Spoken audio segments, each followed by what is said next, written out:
Hello everyone, my name is Gagi Sharma and I welcome you all in Law Learners 365 YouTube channel.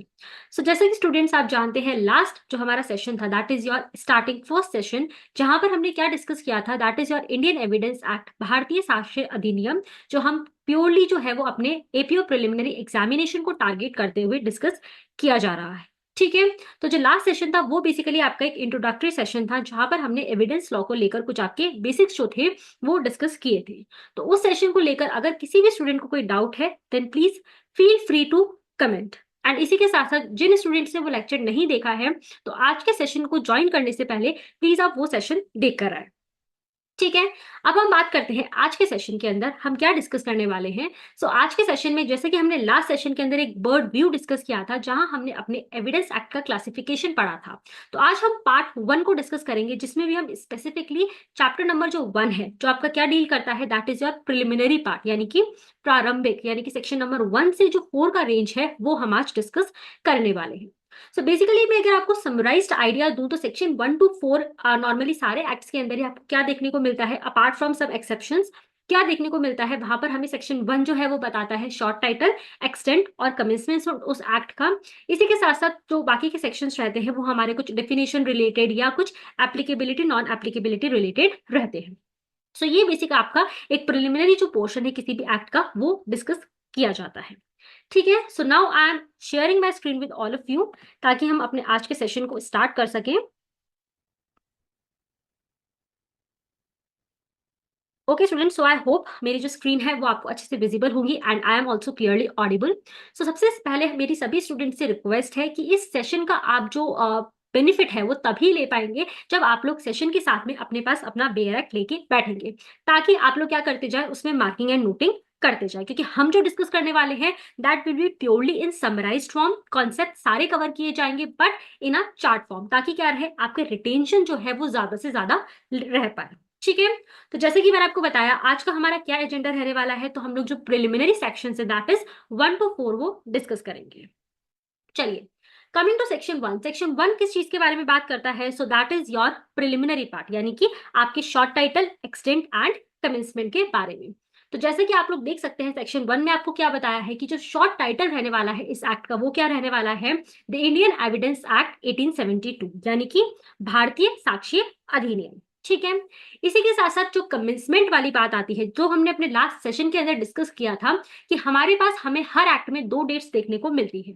एक होती है ascent of president की date, ठीक है, यानी कि जब आपके प्रेसिडेंट जो महोदय हैं उनके द्वारा आपके एक्ट को असेंट दी गई।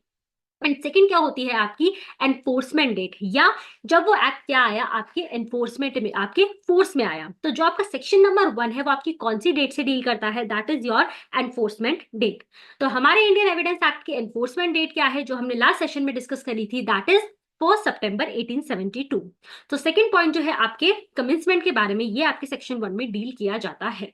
अब एक और जो चीज आपका सेक्शन नंबर 1 बताता है वो क्या बताता है, उस एक्ट की एप्लीकेबिलिटी। ठीक है, यानी कि एक्सटेंट, यानी कि किस किस एरिया तक वो जो एक्ट है वो एक्सटेंड होगा। आप सभी स्टूडेंट्स मेरी एक बात अच्छे से ध्यान में रखेंगे कि जब भी आप लोग कोई भी एक्ट डिस्कस कर रहे हैं इधर इट्स मेजर लॉ और माइनर लॉ, आपको हमेशा उस एक्ट की एप्लीकेबिलिटी यानी कि वो कहां कहां अप्लाई हो रहा है एंड उसकी नॉन एप्लीकेबिलिटी यानी कि वो कहां कहां अप्लाई नहीं हो रहा है, हमेशा इसको कंबाइन करके साथ में पढ़ना है। अब ऐसा भी हो सकता है जैसे आपके इंडियन एविडेंस एक्ट को हम लेते हैं तो यहाँ पर आपके सेक्शन नंबर 1 के अंदर ही आपको एप्लीकेबिलिटी बताई गई है एंड नॉन एप्लीकेबिलिटी बताई गई है। इसी के अपार्ट जैसे आपका जुवेनाइल जस्टिस एक्ट देखा जाए तो वहां पर आपका सेक्शन नंबर 1 एप्लीकेबिलिटी बताता है बट अदर जो सेक्शंस है वो उसकी नॉन एप्लीकेबिलिटी बताते हैं। तो चाहे आपके with in the same section या आपके डिफरेंट सेक्शंस में एप्लीकेबिलिटी नॉन एप्लीकेबिलिटी दी गई हो, आपको हमेशा उन्हें साथ में एक जगह रखकर पढ़ना है। ठीक है, तो एक छोटी सी टिप थी ताकि आप ज्यादा से ज्यादा चीजें रिटेन कर पाए। चलिए, कमिंग टू आवर सेक्शन 1, अब हम डिस्कस करेंगे आपके भारतीय साक्ष्य अधिनियम के एक्सटेंट को। तो आपका सेक्शन नंबर 1 क्या बोलता है कि आपका जो इंडियन एविडेंस एक्ट है वो होल ऑफ इंडिया पे अप्लाई होगा। तो जैसे कि स्टूडेंट्स आप सभी इससे बात से एक्वेंटेड होंगे, आपको अच्छे से पता है कि पहले यानी कि आपके Jammu and Kashmir reorganisation act से पहले जो आपके एक्ट्स हुआ करते थे उनका एप्लीकेबिलिटी कैसे दिया जाता था, this act will apply to India except Jammu and Kashmir. ठीक है, यानी कि वहां पर क्या था, आपके जम्मू एंड कश्मीर को हटा दिया जाता था। But after Jammu and Kashmir reorganisation act, अब आपके सभी एक्ट्स जो है वो जम्मू एंड कश्मीर पे भी अप्लाई होते हैं। सो अब आपको आपके पेरेंट्स में क्या देखने को मिलता है, that Indian evidence act will apply to whole of India, यानी कि आपके पूरे भारत के अंदर आपका भारतीय साक्ष्य अधिनियम जो है वो अप्लाई करेगा। ठीक है, देन सेकंड पॉइंट आपको इसी के अंदर क्या बताया गया है कि आपका जो इंडियन एविडेंस एक्ट है वो सभी जुडिशियल प्रोसीडिंग्स पे अप्लाई करेगा, इंक्लूडिंग कोर्ट मार्शल। ठीक है, ये अभी हमने आधी चीज पढ़ी है, यानी कि जो भी आपकी जुडिशियल प्रोसीडिंग्स है, जुडिशियल प्रोसीडिंग्स कौन सी होती हैं, वो सारी ही प्रक्रिया जो आपके कोर्ट ऑफ लॉ के सामने होती है। अब कोर्ट में हमारे पास क्या क्या आएंगे, वो अभी जब हम सेक्शन नंबर 3 डिस्कस करेंगे, इंटरप्रिटेशन वाला पार्ट डिस्कस करेंगे, तब वहां हम डिस्कस करेंगे कि कोर्ट के अंदर क्या क्या आपकी चीजें आती हैं। बट अभी के लिए आप लोग ये समझेंगे कि जो भी जुडिशियल प्रोसीडिंग्स, यानी कि हमारे कोर्ट ऑफ लॉ के सामने जो भी प्रक्रियाएं होती हैं, जो भी प्रोसीडिंग्स होती हैं, उन सभी पे हमारा भारतीय साक्ष्य अधिनियम अप्लाई करेगा। इसी के साथ इसमें एक इंक्लूजन पार्ट है और एक एक्सक्लूजन पार्ट है। इंक्लूडिंग इन्होंने क्या बोला, जितने भी कोर्ट मार्शल्स हैं सब इंक्लूड होंगे आपके एविडेंस एक्ट के एप्लीकेशन में। बट इसमें फिर आपको सेम पॉइंट में बताया गया है कि कुछ ऐसे कोर्ट मार्शल्स हैं जिन पे आपका इंडियन एविडेंस एक्ट अप्लाई नहीं होगा। सो वो स्पेसिफिक एक्ट्स कौन से हैं, या वो स्पेसिफिक कोर्ट मार्शल कौन से हैं। So court marshals that are convened under, यानी कि कहाँ कहाँ बने हुए हैं, आइदर आर्मी एक्ट या नेवल डिसिप्लिन एक्ट या इंडियन नेवल डिसिप्लिन एक्ट या एयरफोर्स एक्ट। ठीक है, यानी कि 4 एक्ट्स के अंदर अगर आपके कोर्ट मार्शल कॉन्स्टिट्यूटेड हैं तो उस केस के अंदर, इन 4 केसेस के अंदर आपका Indian evidence act in court marshals पर अप्लाई नहीं करेगा। कौन कौन से हैं वो 4 acts, one is your army act, another one is naval discipline act, third one is Indian navy discipline act and last is air force act. जैसे कि आप नाम से ही समझ सकते हैं, इन एक्ट्स को बेसिकली किसी स्पेसिफिक पर्पसेस के लिए बनाया गया है एंड इनके एविडेंस वगैरह लेने की जो प्रक्रिया है, जो प्रोसीडिंग्स है, वो itself in the act provided है। इसीलिए यहाँ पर क्या कर दिया गया है, इनको एक्ट जो है आपका इंडियन एविडेंस एक्ट के एप्लीकेबिलिटी से बाहर कर दिया गया है, यानी कि ये हो गया बेसिकली आपका नॉन एप्लीकेबिलिटी। सो फर्स्ट चीज तो हमने अपना इंक्लूजन और एक्सक्लूजन वाले पार्ट से निकाल लिया। अब सेकंड क्या बताया गया है कि आपका भारतीय साक्ष्य अधिनियम या आपका इंडियन एविडेंस एक्ट किस पे अप्लाई नहीं करेगा, सो दैट इज एफिडेविट्स। एफिडेविट्स मतलब शपथ पत्र, यानी कि जो कोई पर्सन अपनी ओन नॉलेज से जो है कुछ फैक्ट्स को कोर्ट के सामने रखता है, तो एफिडेविट्स पर भी आपका इंडियन एविडेंस एक्ट अप्लाई नहीं होता। इसी के साथ साथ थर्ड और लास्ट पॉइंट क्या है, प्रोसीडिंग बिफोर एन आर्बिट्रेटर, यानी कि ऐसी प्रोसीडिंग्स जो किसके सामने होती हैं, बेसिकली आर्बिट्रेटर के सामने होती है, उन प्रोसीडिंग्स पर भी आपका इंडियन एविडेंस एक्ट भारतीय साक्ष्य अधिनियम अप्लाई नहीं करता है। ठीक है, सो स्टूडेंट्स ध्यान रखेंगे कि ये एक एक पॉइंट जो हम इन स्लाइड्स में डिस्कस कर रहे हैं वो आपके एग्जाम के लिए बहुत ज्यादा इंपॉर्टेंट है। स्पेशली ये सेक्शंस आरपीएससी के फेवरेट सेक्शंस हैं एंड यहाँ से डायरेक्ट क्वेश्चंस आपको देखने को एग्जाम में मिलते हैं। सो कोई भी स्टूडेंट इन चीजों को इग्नोर नहीं करेगा। करेक्ट। सो ये हमने डील किया सेक्शन नंबर 1, जहां हमने हमारे भारतीय साक्ष्य अधिनियम का एप्लीकेबिलिटी एक्सटेंट और नॉन एप्लीकेबिलिटी डिस्कस किया। ठीक है, तो अब हम आते हैं सेक्शन नंबर 2 पे। सेक्शन नंबर 2 क्या बताता है कि सेक्शन नंबर 2 को किस एक्ट ने रिपील किया है। ये आपका बहुत इंपॉर्टेंट सेक्शन है बिकॉज राजस्थान जेएलओ के अंदर इस पे डायरेक्ट क्वेश्चन पूछा गया था। सो ये आरपीएससी का फेवरेट सेक्शन है, जहां पर क्या बोला गया है कि आपका 1938 का जो रिपीलिंग एक्ट था उसने क्या किया है, सेक्शन 2 को हटा दिया है। रिपीलिंग मतलब हटा देना। तो कौन से एक्ट से आपका सेक्शन नंबर 2 और जो पहले एक शेड्यूल हुआ करता था इंडियन एविडेंस एक्ट में, वो किसके द्वारा रिपील किए गए हैं, सो that is your repealing act 1938। ठीक है, सो आई होप अभी तक आपको section number 1 and section number 2 clear हो गए होंगे। अगर आपको कोई भी डाउट्स हैं, कोई भी क्वेरीज हैं, then you can post it in the comment box. ठीक है, चलिए मूविंग फॉरवर्ड, अब हम बात करेंगे सेक्शन 3 की, यानी कि जो किसके साथ आपका डील करता है, इंटरप्रिटेशन क्लॉज के साथ। तो जैसे कि स्टूडेंट्स आप सभी जानते हैं कि बहुत सारे ऐसे टर्म्स होते हैं जो हमारे किसी भी एक्ट के अंदर बार बार यूज किए जाते हैं। ठीक है, तो उनको हर बार इंडिपेंडेंटली इंडिविजुअली डिफाइन करने के बजाय हमारा लेजिस्लेचर क्या करता है, एक पर्टिकुलर सेक्शन बना देता है जहां पर हमें उन सभी टर्म्स के मीनिंग और डेफिनेशन दी जाती है। ठीक है, basically most of the acts के अंदर ये हमारे बिगिनिंग सेक्शंस में ही हमें देखने को मिल जाता है, पर स्पेसिफिकली हम कॉन्स्टिट्यूशन की अगर बात करें तो बिल्कुल जो हमारा लास्ट सेक्शंस रहते हैं उसके अंदर हमें ये चीज देखने को मिलती है। ठीक है, अब कहीं पर ये आपको डेफिनेशन क्लॉज के नाम से दिखता है, कहीं आपको इंटरप्रिटेशन क्लॉजेस के नाम से देखने को मिलता है। तो अगर हम अपने भारतीय साक्ष्य अधिनियम के बारे में बात करते हैं तो वहां आपका सेक्शन नंबर जो 3 है वो इन सभी टर्म्स को डिफाइन करके आपको बताता है। अब सबसे पहले जो हमें डेफिनेशन पढ़नी है दैट इज कोर्ट।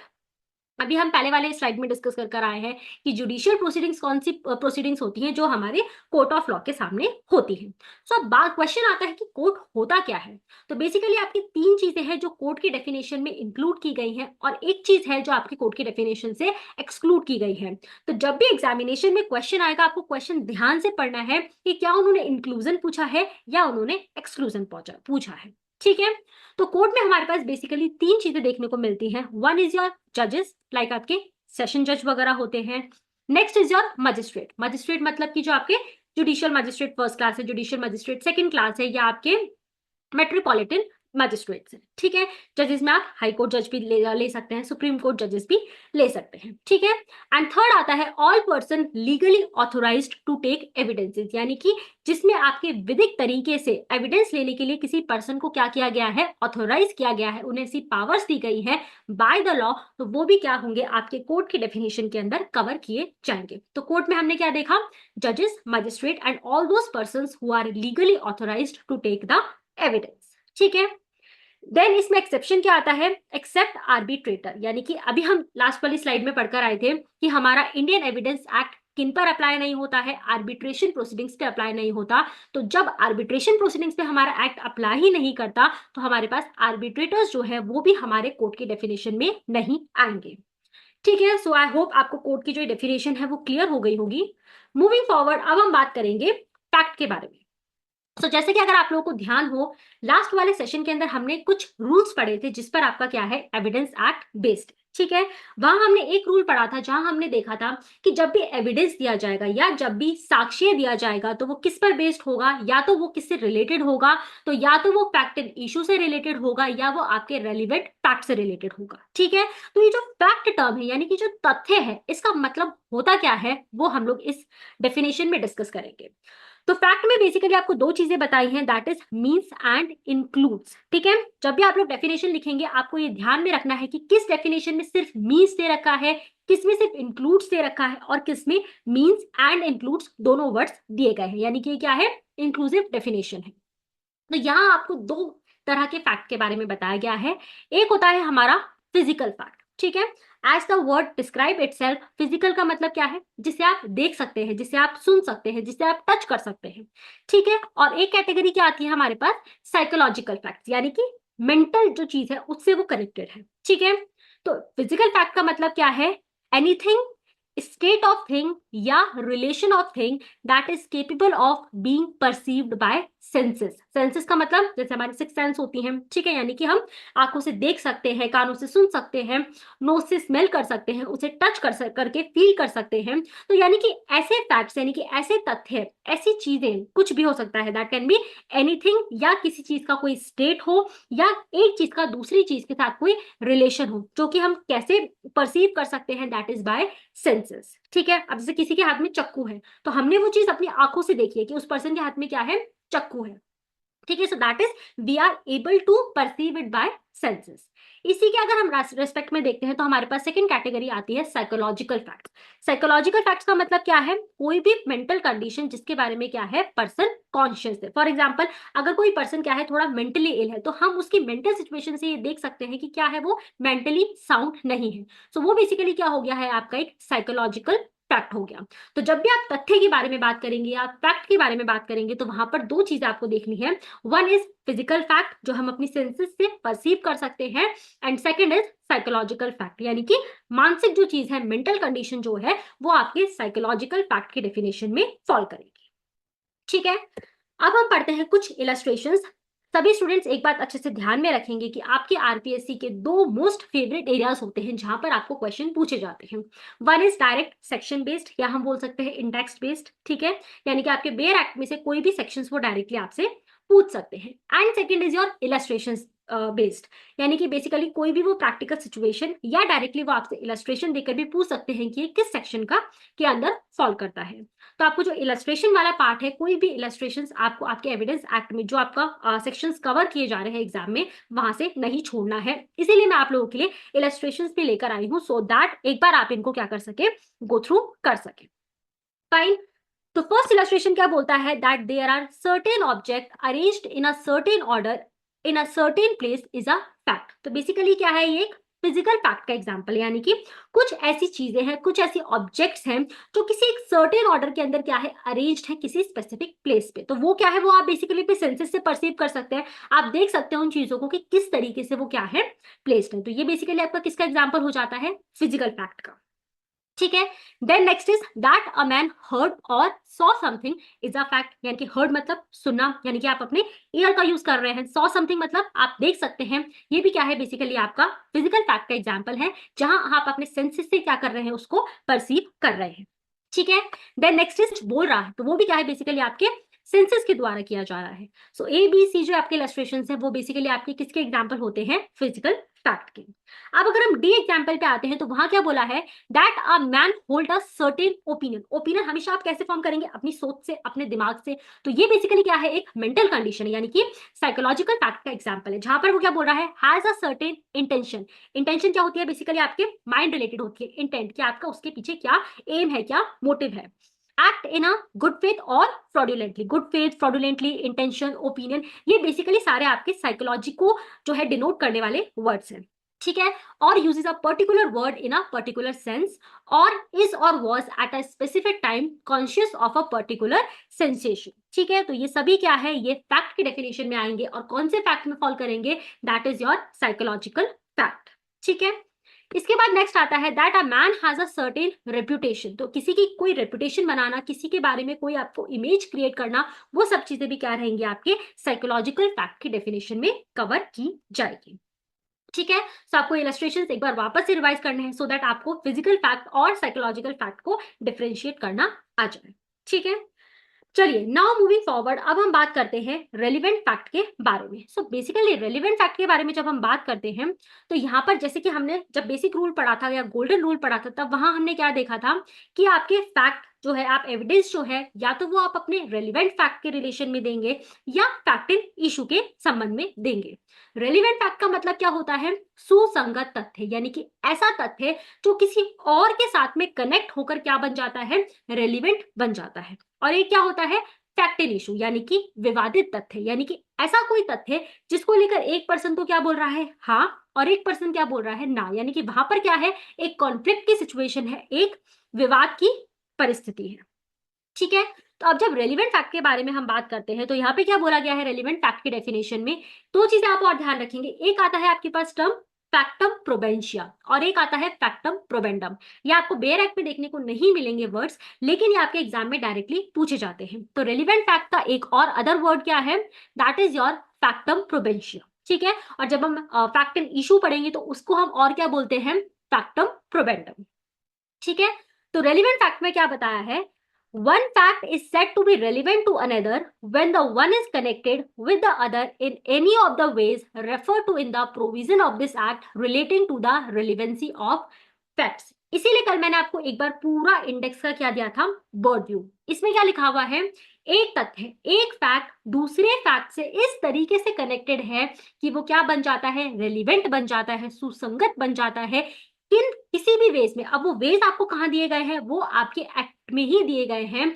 कौन से सेक्शन के अंदर दिए गए हैं, तो कल हमने डिस्कस किया था, सेक्शन 5 to 55 का जो रेंज है, that is your chapter number 2। वो किससे डील करता है, आपके रेलिवेंसी ऑफ फैक्ट्स के साथ में डील करता है, जहां आपको अलग अलग सेक्शंस के अंदर अलग अलग फैक्ट्स की रेलिवेंसी के बारे में बताया गया है।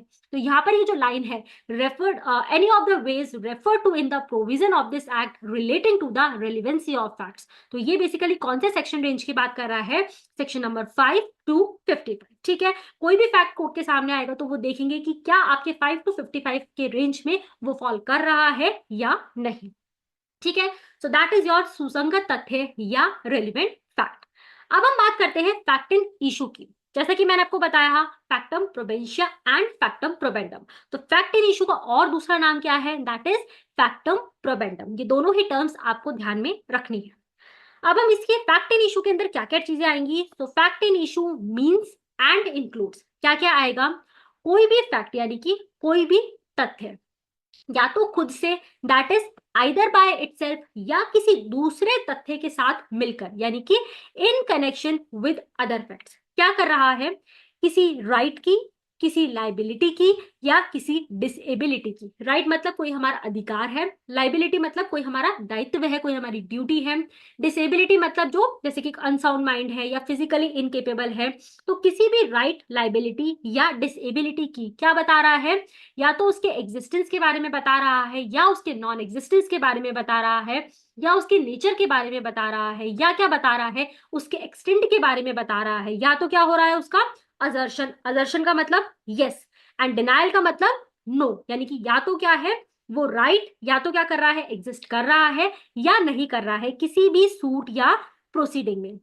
अब जैसा कि मैंने आपको बताया था स्कोप के अंदर हमने डिस्कस किया था कि जो आपका इंडियन एविडेंस एक्ट है वो क्या करता है, वो सिविल जो आपका सूट है उनमें भी अप्लाई करता है और क्रिमिनल प्रोसीडिंग्स में भी अप्लाई करता है। ये हमें यहाँ से भी पता लगता है क्योंकि यहाँ पर आपको क्या बोला है, इन एनी सूट और प्रोसीडिंग। तो सूट वर्ड हम यूज करते हैं सिविल केसेस में और प्रोसीडिंग्स हम यूज करते हैं क्रिमिनल केसेस में। ठीक है, तो एक बार मैं आपको वापस से समअप करती हूँ, यानी कि ऐसा कोई भी फैक्ट, ऐसा कोई भी तथ्य जो या तो खुद से यानी कि आइदर बाय इटसेल्फ या किसी और फैक्ट, किसी और तथ्य के साथ कनेक्ट करते हुए क्या करता है, किसी जो राइट, लाइबिलिटी या डिसेबिलिटी की एग्जिस्टेंस को, नॉन एग्जिस्टेंस को, नेचर को या एक्सटेंट को क्या करता है, असर्ट करता है, यानी कि उसका जो एग्जिस्टेंस है उसको प्रूव कर रहा है, या क्या कर रहा है उसका डिनायल कर रहा है। ठीक है, जब भी हमने क्या बोला, फैक्ट एंड इश्यू में क्या है, एक कॉन्फ्लिक्ट की सिचुएशन, यानी कि एक पर्सन तो बोल रहा है कि यस ये प्रॉपर्टी मेरी है, और एक पर्सन क्या बोल रहा है, नहीं ये प्रॉपर्टी इसकी नहीं है। तो एक का हाँ और दूसरे का ना, वो क्या कर रहा है, एक डिस्प्यूट की पोजीशन क्रिएट कर रहा है। तो वो फैक्ट क्या हो जाता है हमारा, फैक्ट इन इशू, और इसका अदर नाम क्या है, फैक्टम प्रोबेंडम। ठीक है, सो आई होप आपको fact, relevant fact and fact in issue की डेफिनेशन क्लियर होगी। ठीक है, अब इसके कुछ इलस्ट्रेशन है, हम लोग वो डिस्कस करेंगे। सबसे पहले इसमें क्या बोला गया है कि हमारे पास केस में क्या है कि ए जो है उसके ऊपर क्या एक्यूजेशन है कि उसने बी का मर्डर किया है। A is accused of the murder of B. तो इस सिचुएशन में जब ऐसे पर्सन का ट्रायल होगा तो वहां पर कौन कौन से फैक्ट्स जो है वो इन इशू हो सकते हैं, यानी कि कौन कौन से जो फैक्ट्स है उन पे क्या हो सकता है, विवाद की स्थिति उत्पन्न हो सकती है। सबसे पहला क्या है, दैट ए कॉस्ट बी's डेथ। तो सबसे पहला क्वेश्चन तो क्या अराइज होगा कि क्या सच में ए ने बी की डेथ कॉज की है, या सेकंड क्या होगा, that A intended to cause B's death, यानी कि क्या उस पर्सन का, क्या ए का इंटेंशन था कि वो बी की इस तरीके से मृत्यु कारित करे, और that A had received grave and sudden provocation from B. तो जैसे कि हम लोग आईपीसी पढ़ते हैं तो वहां पर ये एक्सेप्शन में फॉल करता है कि क्या बी ने इस तरह का कोई एक्ट किया था जिससे क्या हुआ, ए ने ग्रेव और सडन प्रोवोकेशन यानी कि उत्सुकता से उसका ऐसा मर्डर कमिट किया हो, या that A at the time of doing the act which caused B's death was by reason of unsoundness of mind incapable of knowing its nature। यानी कि हमने पढ़ा था कि किसी भी डिसएबिलिटी के बारे में भी अगर कोई असर्शन या डिनायल होता है तो वो भी आपका क्या है, फैक्ट इन इशू है। यानी कि यहाँ पर आपको क्या बताया गया कि क्या ए उस टाइम डिसेबल था, यानी कि वो मेंटली साउंड नहीं था कि वो समझ पाए कि वो जो एक्ट कर रहा है उसका क्या रिजल्ट रहने वाला है, उसका क्या कॉन्सिक्वेंस रहने वाला है। तो ये सारी ही जो चीजें हैं ये क्या हो जाएंगी, फैक्ट इन इशू हो जाएगी। ठीक है, सो ये बेसिकली आपका इलस्ट्रेशन है जो आपको बेयर एक्ट में दिया गया है। अब आज के लिए हम एक लास्ट डेफिनेशन डिस्कस करेंगे, दैट इज ऑफ डॉक्यूमेंट। उसके बाद जो नेक्स्ट जो पोर्शन है, नेक्स्ट जो डेफिनेशंस है वो हम लोग अपने नेक्स्ट लेक्चर के अंदर कवर करेंगे। सो बेसिकली एम यही है कि आपको शॉर्ट ड्यूरेशन के अंदर मैक्सिमम क्वालिटी जो है वो कंटेंट मिल पाए और आप उनको क्या कर पाए, रिटेन कर पाए। सो अब हम बात करते हैं डॉक्यूमेंट की। डॉक्यूमेंट यानी कि हमने पढ़ा था अलग अलग तरह के एविडेंसेस होते हैं, ओरल, डॉक्यूमेंट्री। तो डॉक्यूमेंट बेसिकली क्या है, एक दस्तावेज। तो डॉक्यूमेंट के अंदर आपको क्या डेफिनेशन बताई गई है, document means any matter expressed or described upon any substance by means of। तो यहाँ क्या बोला गया है कि कोई भी ऐसा मैटर है जो किस तरीके से डिस्क्राइब किया गया है या किसी चीज पर किस तरीके से डिस्क्राइब किया गया है, यानी कि या तो हमने कोई लेटर यूज किया है या हमने कोई फिगर यूज किया है या किसी मार्क्स के द्वारा जो है वो मैटर एक्सप्रेस किया जा रहा है। यानी कि फॉर एग्जाम्पल 1 2 3 ABC या कुछ मार्क्स वगैरह, जैसे फॉर एग्जाम्पल हम लोग देखते हैं गार्डन्स में, पार्क्स के ऊपर जो पेड़ होते हैं उस पे A, फिर वो हार्ट का साइन बनाकर B, तो इस तरीके से या कुछ कुछ नाम लिख दिए जाते हैं। सो बेसिकली ये सब चीजें क्या है, that will also fall under definition of document.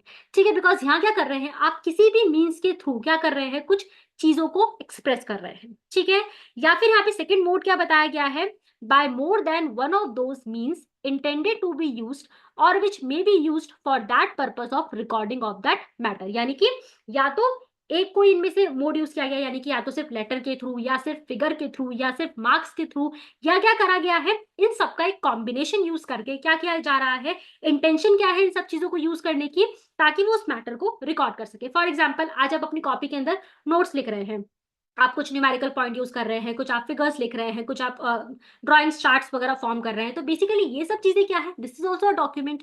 ठीक है, जो आपको ये पीपीटी दिख रही है, this is also a document, ताकि इसमें मेरा इंटेंशन क्या है, ताकि मैं अपनी जो इन्फॉर्मेशन है, जो मैटर है, उसको क्या कर सकूं, रिकॉर्ड कर सकूं। ठीक है, तो एक बार मैं आपको फटाफट से डॉक्यूमेंट की डेफिनेशन को समराइज करती हूँ, यानी कि कोई भी मैटर जो एक्सप्रेस किया जा रहा है या किसी भी सब्सटेंस पर डिस्क्राइब किया जा रहा है। फॉर एग्जाम्पल, सब्सटेंस मीन्स हम कॉपी पे लिख रहे हैं, अगर मैं हाथ पे भी कुछ लिख रही हूँ, पेड़ के आप तने पे कुछ लिख रहे हैं, तो ये क्या है, सारे सब्सटेंसेस हैं जहां पर आप उस मैटर को डिस्क्राइब कर रहे हैं। ठीक है, तो किस किस मोड से हो सकती है, या तो लेटर से, या फिगर से, या मार्क से, या इन सभी के कॉम्बिनेशन से, जहां पर आपकी इंटेंशन क्या है, उस डॉक्यूमेंट को किस पर्पस के लिए यूज करना, उस मैटर के रिकॉर्डिंग के लिए।